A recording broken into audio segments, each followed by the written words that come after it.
नेपाली जनताले यसपटक ऐतिहासिक रेकर्डका साथ राष्ट्रिय स्वतन्त्र पार्टीलाई करिब 2/3 को मतादेश दिएका छन्। म जनतालाई आभार मात्र प्रकट गर्दिन, यही रोस्ट्रमबाट प्रतिज्ञा गर्छु, यो मतादेशको गुण हामी जिम्मेवारी पूरा गरेर तिर्नेछौं। यो मतादेशमा जनताको आशा पनि छ, आक्रोश पनि छ। मलाई थाहा छ हामीले पाएको मत समर्थनको मात्र होइन, परिवर्तनको मत हो।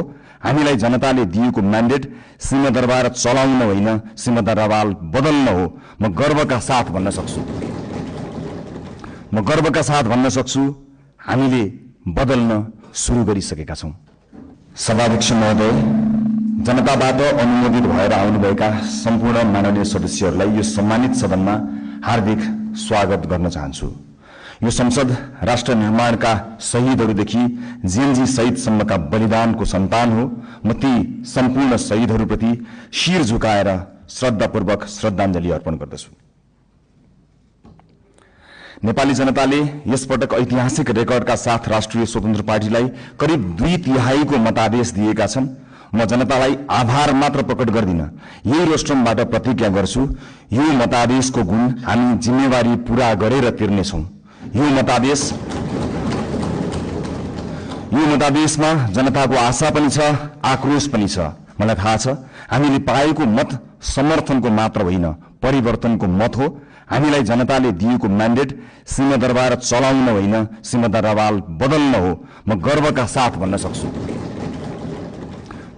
साथ भन्न सक्छु हामीले बदल्न सुरु गरिसकेका छौं।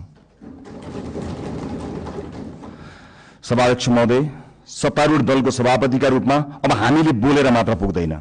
मैले मात्र होइन, रासोपाका हरेक माननीयले कामबाटै आफूलाई, पार्टीलाई र सरकारलाई प्रमाणित गर्नुपर्छ। अब हामी राम्ररी बोल्नुभन्दा पनि हाम्रा कामहरू र सरकारका कामहरू आफै अत्यन्त राम्रोसँग बोल्नेछन् र ती बोल्न सुरु गरिसकेका कुरा फेरि पनि म निवेदन गर्न चाहन्छु। सभाध्यक्ष महोदय, हामीलाई हनीमुन पिरियडको सुविधा पनि चाहिँदैन। हामी दिन गनेर होइन, सेकेन्ड गनेर काम गर्न चाहन्छौं र गर्न सुरु गरिसकेका छौं। तपाईहरूले सरकारको रफ्तार देखिरहनु भएको छ। अब कर्मचारी तन्त्र सहित सिंगो देशले यो रफ्तारसँग गति मिलाउनुको विकल्प छैन। हामी आफ्ना मात्र होइन, जायज छन् भने विपक्षी दलका चुनावी प्रतिबद्धताको पनि स्वामित्व लिन तयार भएर आएका छौं र यसको सार्वजनिक घोषणा हामीले गरिसकेका छौं। सभाध्यक्ष महोदय, सरकारका प्राथमिकता, योजना र दिशा सविस्तार सम्माननीय प्रधानमन्त्री ज्यूबाटै आवश्यक